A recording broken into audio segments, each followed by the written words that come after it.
आज आपण चर्चा करणार आहोत इराण आणि इस्रायलमधल्या वाढत्या संघर्षाची। गेल्या काही दिवसांमध्ये इराण आणि इस्रायलमधला संघर्ष हा वाढलेला आहे।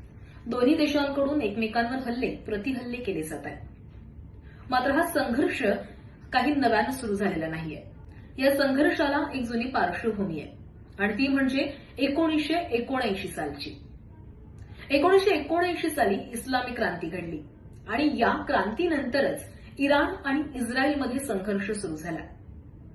खरं तर एकेकाळी इराण आणि इस्रायल हे मित्र राष्ट्र होते। दोन्ही देशांमध्ये मैत्रीपूर्ण करारही झालेले होते। मात्र ज्यावेळेस 1979 मध्ये इस्लामी क्रांती झाली त्यानंतर या दोन्ही देशांमधली समीकरणं बदलली आणि त्यानंतर या दोन्ही देशांमध्ये सुरू झालेला तणाव हा संघर्षापर्यंत पोहोचला। मग आता नेमकं असं काय घडलं की या दोन्ही देशांमध्ये संघर्ष सुरू झाला। 1979 मध्ये आयातुल्ला खोमेनी यांच्या नेतृत्वामध्ये इस्लामिक क्रांती घडली आणि याच दरम्यान इराणमध्ये असलेल्या रजा पहलवी यांची सत्ता उलथवून लावण्यात आली आणि त्यानंतर इराण आणि इस्रायलमधले असलेले संबंध देखील तोडले गेले। जे काही राजनैतिक संबंध होते ते देखील तोडले गेले आणि त्यानंतर खऱ्या अर्थानं इराण आणि इस्रायल या दोन्ही देशांमधला संघर्ष सुरू झाला होता। जे देश एकेकाळी मित्र राष्ट्र होते ते त्यानंतर शत्रू राष्ट्र झाले। सगळ्या संघटनांना राजकीय असेल किंवा लष्करी मदत देण्यास सुरुवात केली आणि त्यानंतर गुप्तपणे एकमेकांवर हल्ले सुरू झाले। सायबर हल्ले, गुप्त कारवाया, शस्त्रसाठ्यांवर हल्ले असे हल्ले वाढले गेले।